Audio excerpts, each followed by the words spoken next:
Hello, hello, hello. Good evening, ladies and gentlemen. This your girl Tiffany French coming through here live in effect. Tonight's subject is the significance of teachers and students' relationship bond. Before I get started, make sure you like and subscribe to the channel, hit the notification bell, share the channel. All right. So the reason why I'm touching on this subject matter because it's very important that when it comes to education, right? It's more than just being able to get the lesson plan. It's more than just being able to sit down and pay attention to a teacher in the classroom. It's about having a bond and relationship with that teacher as well. If your child does not have any type of good relationship with the teacher, then chances are they're not going to want to pay attention in class. We all had that one teacher, or maybe a few, that was our favorite, that we had a very close relationship with. We all had that one teacher that was so hard on us and that loved us enough to make sure that we got the proper education. They was going to put up a fight. And that's what it means to have the bond. And there's a science behind this. So I wanted to show a video tonight. However, I was not able to find that video, but it was a video posted on Facebook where a substitute teacher, right, was telling a student to get off her phone. And the student did not want to get off the phone. The student was going back and forth with the teacher. And so the student started cussing the teacher out, calling her out her name, and was about to ready to fight this woman. So when class was dismissed, she called the young lady to come to her desk. And she sat down, she asked her, she said, why was you coming off like that? Why you get so aggressive every time? And the young lady explained, she said, the reason why I come off this way is because of my home life, my situation. People talk about me and already look at me as a problem child. And she also felt like the teacher was trying to embarrass her or try to come at her any kind of way. And the teacher was like, no, I wasn't trying to embarrass you or single you out. I was just trying to tell you get off the phone. So she allowed the young lady to vent and express her emotions and what was going on with her. Now, I like the way that the teacher handled the situation because she used emotional intelligence to be able to form that bond with her student. She was like, look, I've been where you at. I know what it's like. I was that kid before. I was aggressive. I was angry. I didn't want to listen to adults. And she could have wrote her up. She could have sent her to the principal office, and the young lady would have did ISS, or she would have got suspended. She could have did all of that, but this teacher said, no, I'm not going to do it. I'm going to talk to her. And there's plenty of videos, especially on TikTok, where you can find teachers that's sharing their side of the story of what it's like teaching in the classroom and being able to show that they have a bond and relationship with their students. Most of the time, they're Black teachers, right? So this happened to be a Black woman talking to a young Black girl.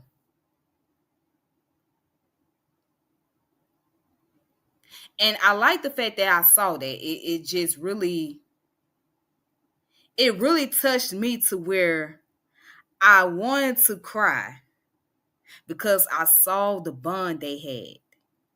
She told the young lady, here, I'm going to give you my number, but don't give it out to anybody else. Here, I want you to call me. Now, let's look at the positive effect that has on the student brain activity, right, from a scientific standpoint. Okay. So let's go ahead and let's look into the article. We found the article up here.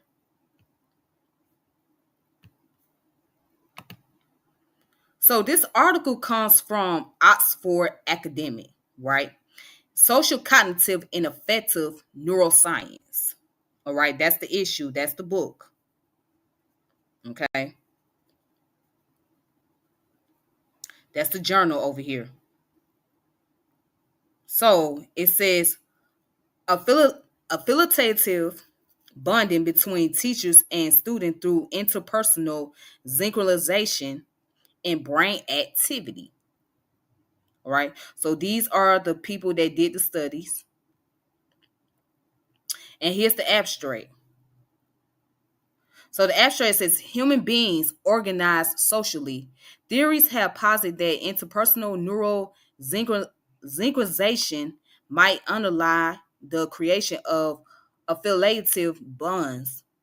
Previous studies tested this hypothesis, mainly during a social interaction, making it difficult to determine whether the identified synchronization is associated with affiliative bonding or with student or with social interaction. This study addressed this issue by focusing on the teacher-student relationship in the resting state, both before and after a teaching period. Brain activity was simultaneously measured in both individuals using functional near infrared spectroscopy, right? The results show a significant increase in brain synchronization at the right sensomotor cortex between the teacher and student in the resting state after, but not before the teaching period. And it goes down to say, moreover, the synchronization increased only after a turn-taking mode of teaching, but not after a lecturing or video mode of teaching. A chain mediation analysis showed the brain synchronization during teaching partially mediated the relationship between the brain synchronization, increase in the resting state, and strength of the affiliative bond. Finally, both role assignment and social interaction were found to be required for affiliative bonding. Okay. Together, these results support the hypothesis that interpersonal synchronization in brain activity underlines affiliative bonding and that social interaction mechanically mediates the bonding process. All right, so what it does is it shows that when you have a bond as teacher and students, right, it shows the increase in the brain activity. So the brain sends a signal to your body because of the fact that you have a close relationship with the teacher. So it becomes a driving force and a motivation for the student to want to be able to go into a classroom and learn some information, discover new things, and become more sociable. So they start to feel more comfortable with that teacher, right? So that teacher gives them the motivation. And let me tell you something, not every teacher teaches the same way to their student, right? Some teachers use the approach where they get the student engaged by working together in groups, right? Or they do some type of fun activity, which helps stimulate the brain, right? So again, the importance of having a bond with a teacher as a student brings more motivation to learning. It would give that student a reason to not want to drop out of school or cut class. Even if you have a good bond with your principal, on top of that, that's a plus. If you're a principal and you have a good relationship with students, that really gonna motivate them to want to come to school every day. Some kids come to school just to get away from the problems they dealing with at home. And they feel like the best thing to do is come to school. It's to hang around with other students, socialize, interact. It's to be in Miss So-and-so class, right? Or when it comes to gym period, right? You can go to a teacher's classroom for gym period and just sit down. And then once that period is over with, you're going to go to your next class.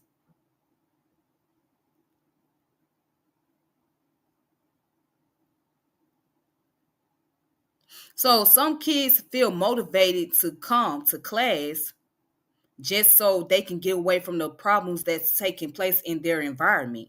Whether it's a home situation, whether it's the neighborhood they live in, they want to get away.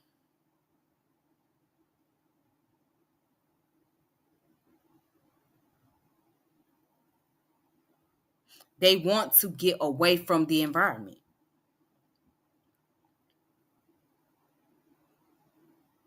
And then even those who may not want to come to school at all to get an education, they end up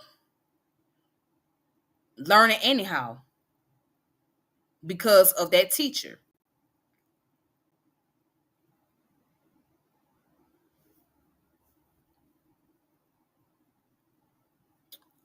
Let's go ahead, let's continue to look up some more information on this.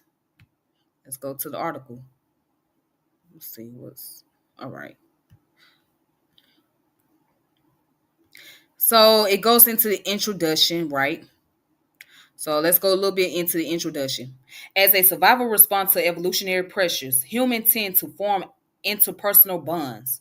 Theoretical accounts posit that the process of affiliative bonding is potentially associated with a general neurophysiological mechanism in mammals, which is reflected as interpersonal biobehavioral synchrony.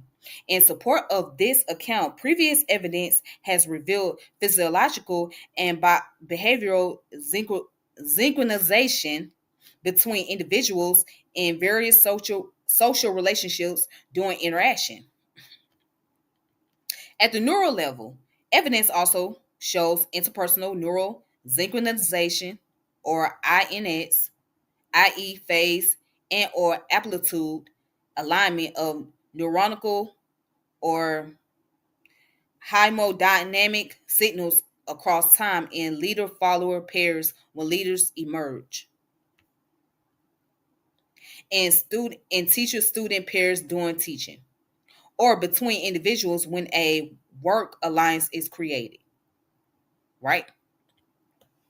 Moreover, while role, yeah, moreover, while role assignment before a direct social interaction induce a specific pattern of INS between the leader and the follower, other studies on leader-follower, student-student, or teacher-student relationships shows that self-reported social bonds were associated with a distinct pattern of INS only during or after a direct social interaction.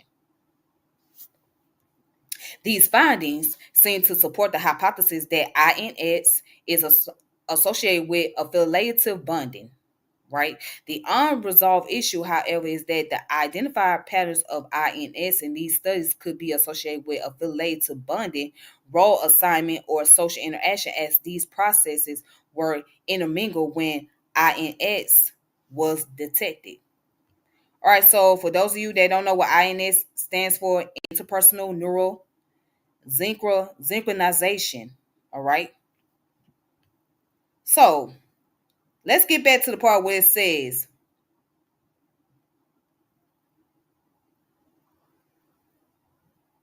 as a survival response to evolutionary pressure, humans tend to form into personal bonds. Right. So by nature, as human beings, we are social creatures. Okay. We are social creatures. I always say that you can be an individual, but you're also a part of the collective. You are an individual, but you're also a part of the collective. You can be to yourself at times, but when it's time to get things done, or if there's something is needed, you have to engage with the collective. You have to be socialized. Because as human, there's no such thing as being non-sociable. There's no such thing as being non-sociable. Because if you're non-sociable, guess what? You won't survive. I want you to process that for a moment. If you are non-sociable, you will not survive. You cannot survive being non-sociable, non-interactive. Now, you don't have to always engage into every single thing, right? You don't have to always follow the crowd, but you have to network. So that's a part of our nature. By us being mammals, by us being the animal kingdom, we have to network. We have to either cooperate or compete.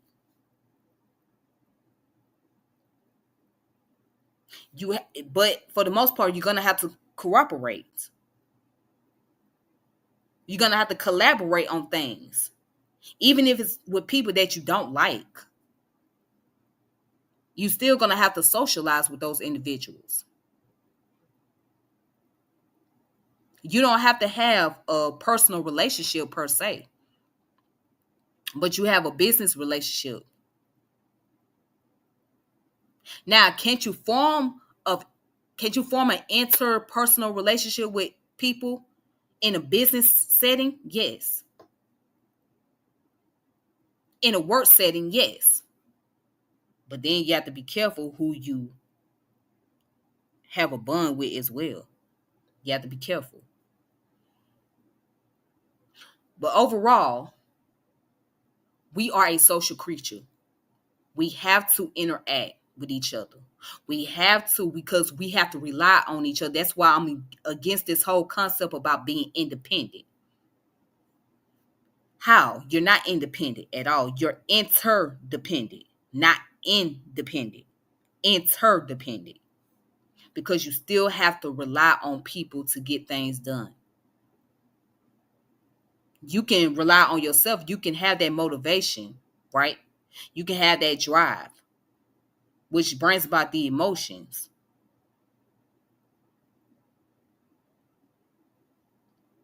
But it doesn't mean anything if you're not going to socialize or interact to get the things that you want done or the things that you need done.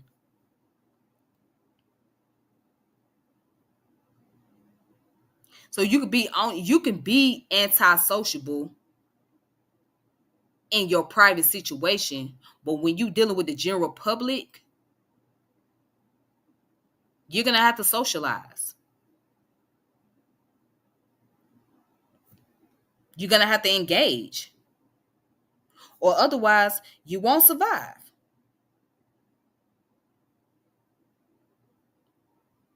You won't survive. And so this is another reason why teacher and student bond is very important, because they'll teach the student how to network with people, how to connect with those in the outside world. That teacher can teach the student things about communication and what it means to have a form of communication and how to go about conveying what you want or what you need, how to approach things, how to have a healthy interaction with people.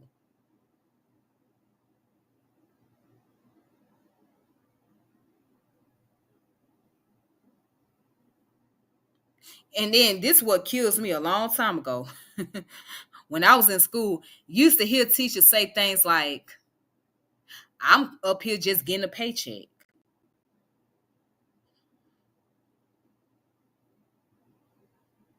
Like, you have teachers that don't even care or value students' education at all. And they will tell the student verbatim that I'm just here for a paycheck. I'm just here to get paid. I don't even care. That's on you. That's your future. So that let it be known that you only became a teacher for the money, for the pay, and not for educational purpose. So you're not here for the students. You're here because you're getting a paycheck. So you value money more than you value education. Then parents want to know why their kids are not learning anything, why their kids are not doing well academically, because it's the teachers at times. It's not always the student. It's the fact that the teacher don't engage with the student or don't try to help the student to meet their standards. And they will let the kids know that they don't care. They don't value their education. And that's the worst thing you could ever do. That's the worst thing you could ever say to a child.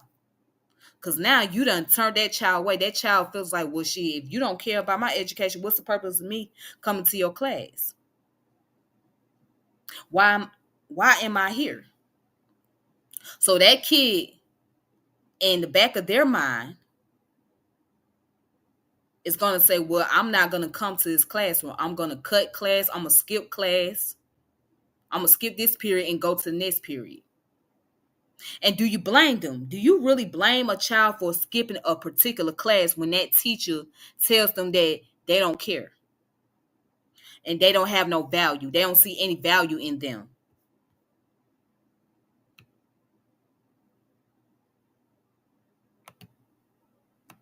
Do you blame the students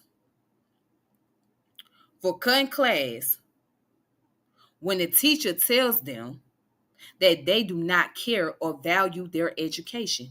No, I don't blame them.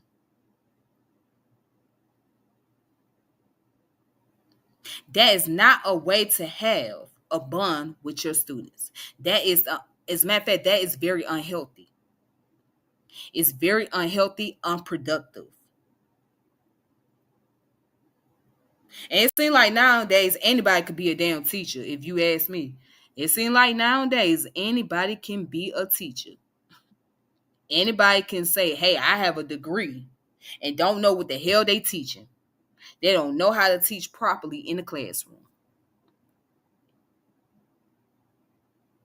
It's sad that when the teacher don't even know the curriculum.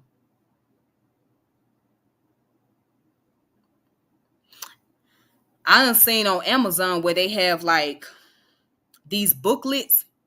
You know, when you have textbooks, you have the textbooks for the students, right? And then you have the textbooks for the teacher, as far as the answer and how they supposed to go about doing equation. And you would think the teacher would know based on their knowledge as far as how many years they done went to school, right? And what type of training they had and skills or whatnot. You'll think they know what to do. But you'll be surprised that these teachers don't even know how to teach. They don't even know the curriculum themselves. They don't know the curriculum. They don't know how to teach the information to students. Mm. Hmm.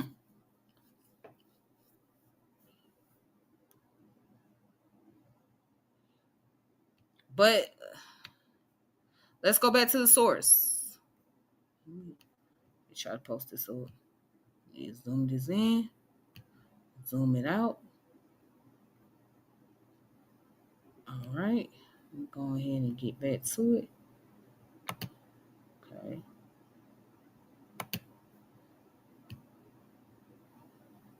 And there we go. All right, there we go.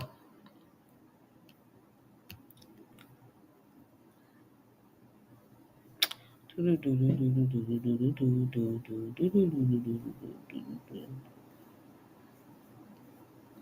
right, so going down to where it says materials and methods, participants, right? So the study was done in Beijing, right?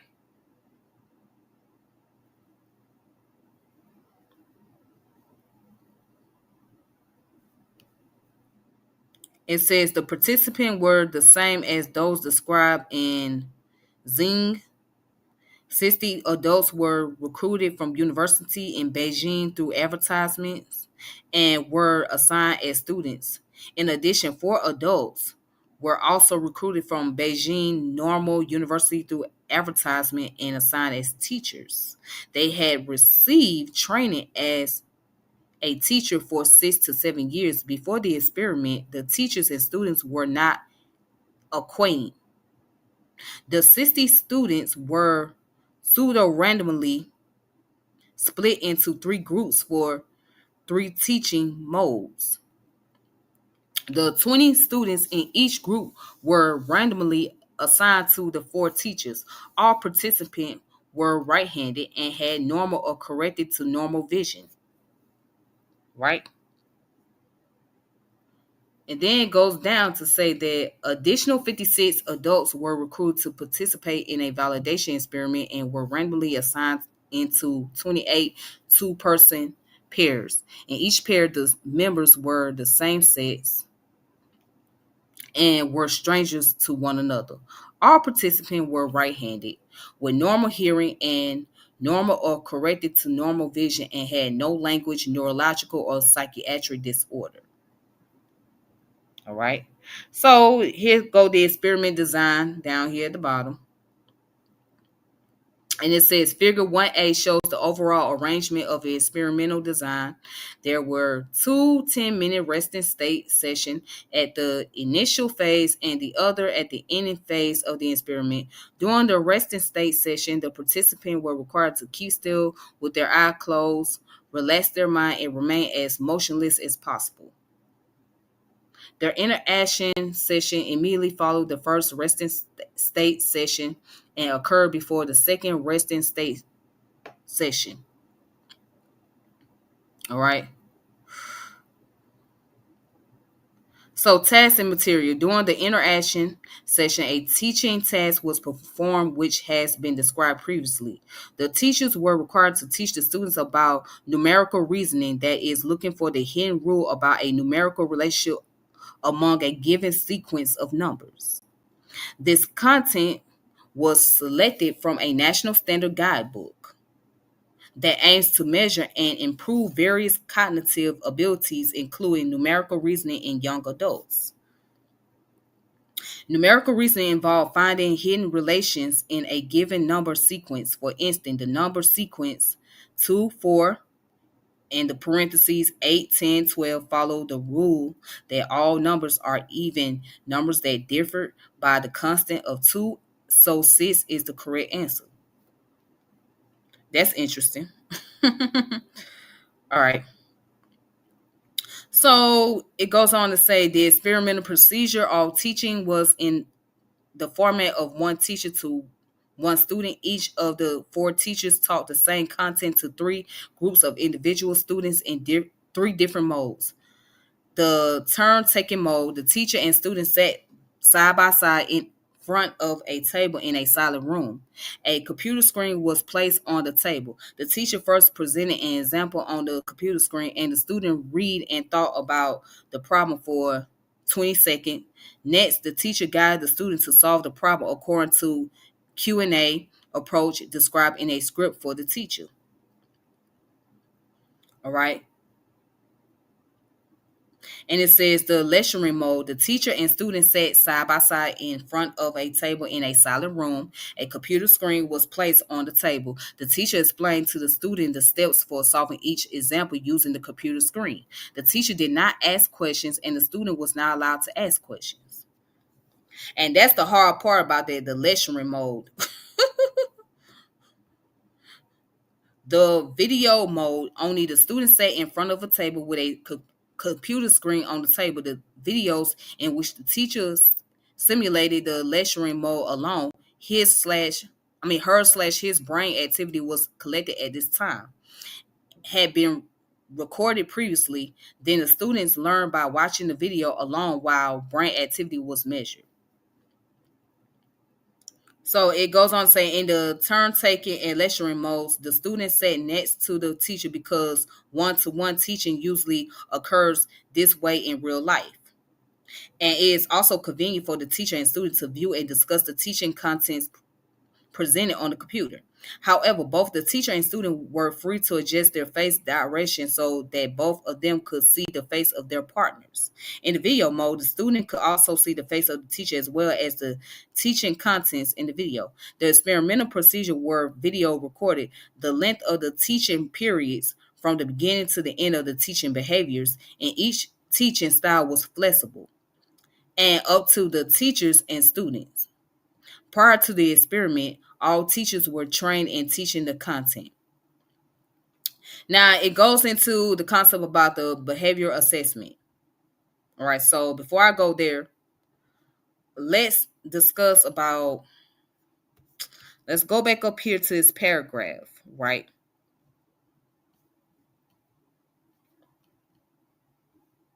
Where they talk about the resting state and also being able to relax their mind and remain as motionless as possible. Okay. So let's go about that. Let's deal with that for a moment. Peace. How you doing? How you doing there? Peace, peace, peace. So let's go into the concept about being in a resting state, being able to relax your mind and whatnot. Now, there are certain public schools in America that's making it where students can be able to get involved in meditation, which I think is very productive and is helpful because with meditation, it teaches discipline and teaches you how to be focused, right? So by the students being able to learn how to stay focused and be able to learn how to be calm when they're under pressure, right, it's necessary.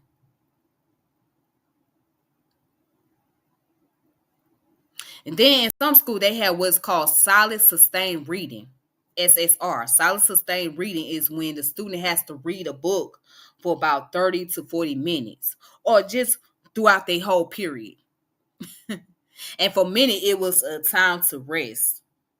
And for some, it was the time to read. And for some individual, it was just, you know, it was just looking around. They was just looking around, just looking at other people and whatnot. But it is very productive to bring some form of meditation into the school system.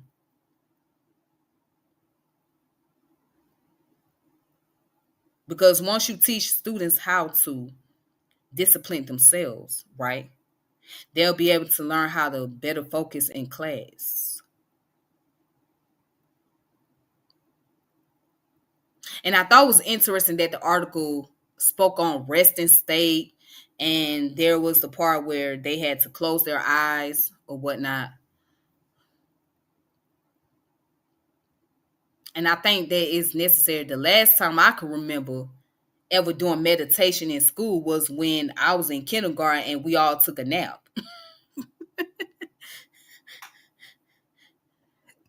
Or going to SSR or going to study hall. So study hall was like meditation right there because you was able to sit down and you was able to do your homework assignment, you was able to relax, or you was able to go to sleep. Yeah. But I think it's a great idea to bring that into all public school system. Bring the concept of meditation, bring the concept of yoga, during gym period or study hall period so students can be able to just relax their mind and be able to prepare themselves for the next period or the next class.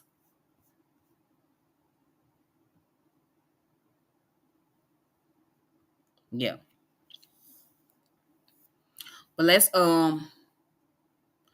continue to read some more information.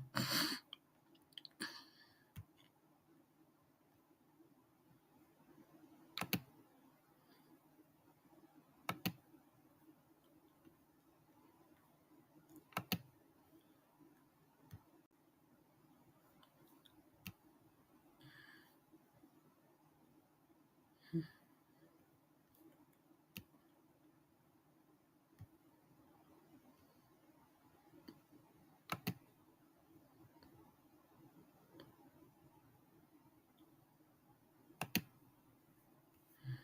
right. Alrighty then.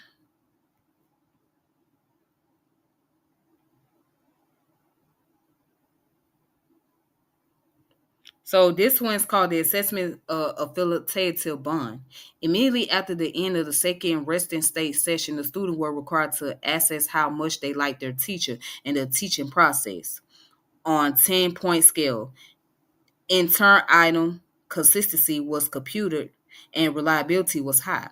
Then the scores for the two items were summed to index the strength of the affiliative bond.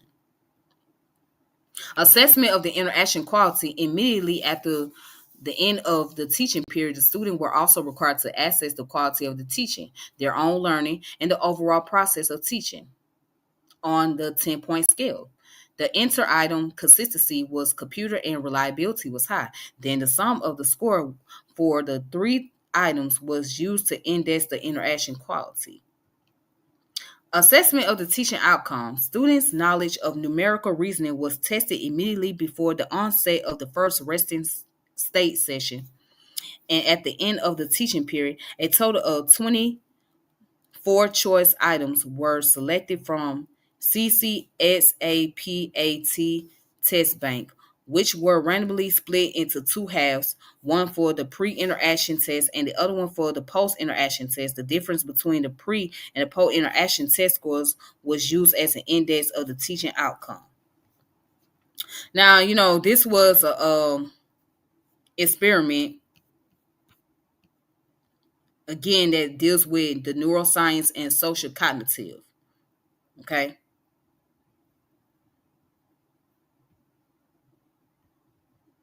All right. So that is, ooh,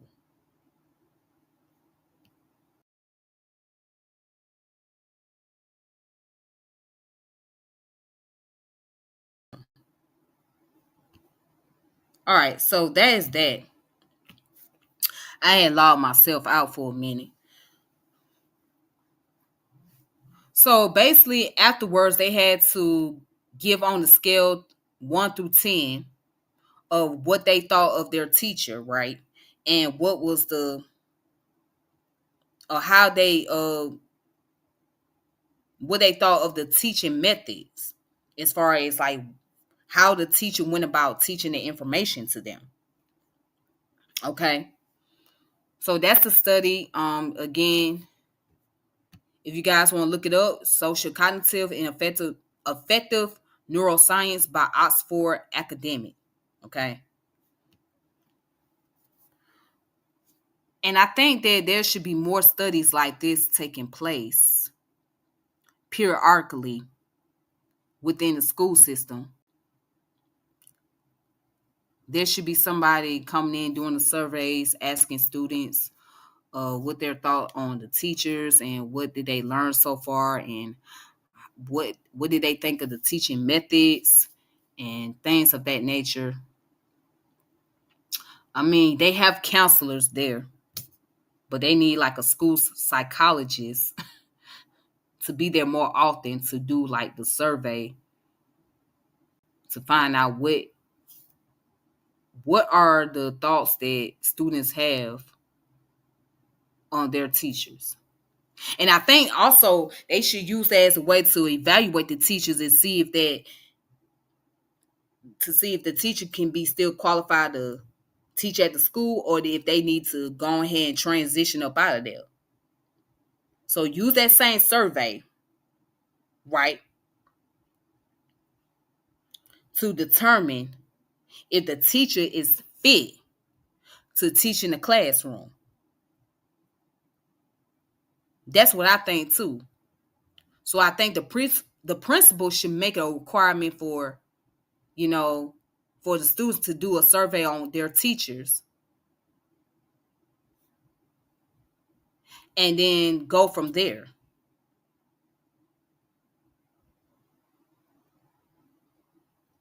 So that way you'll know that, okay, this teacher is not certified. This teacher is not qualified here. And based on the results, this is where they're lacking. This is what the areas they need to work on, or if it's terrible overall, then that means that this teacher needs to go, and we got to find a replacement for that particular teacher, right? Or multiple teachers, right?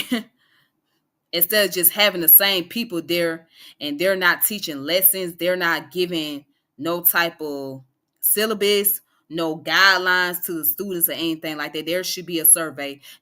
That there should be a survey required by the principals for the student to do on the teachers.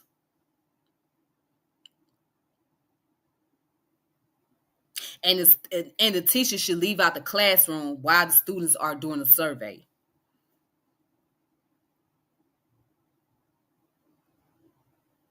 For each period. All right. At the end of the class, here, do your survey.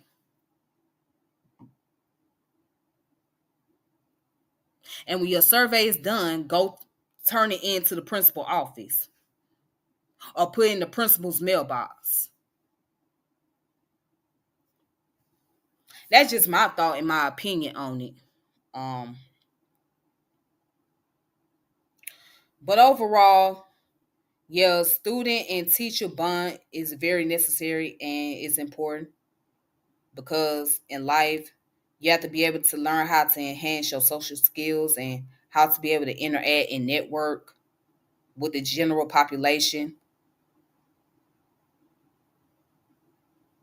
So it's all about being able to develop productivity, be able to develop a bond, right? And once you learn how to be productive, you'll be able to know how to get somewhere in life, get to where you need to get to where you need to be able to reach your goals. That's what you have to learn how to do. So that's my stance on that. I hope you guys have a wonderful evening. Thank you for tuning in, watching. This your girl Tiffany. I'm out. Peace and power and elevation be to all you until next time. And shout out to the sister in the chat. Thank you for coming through.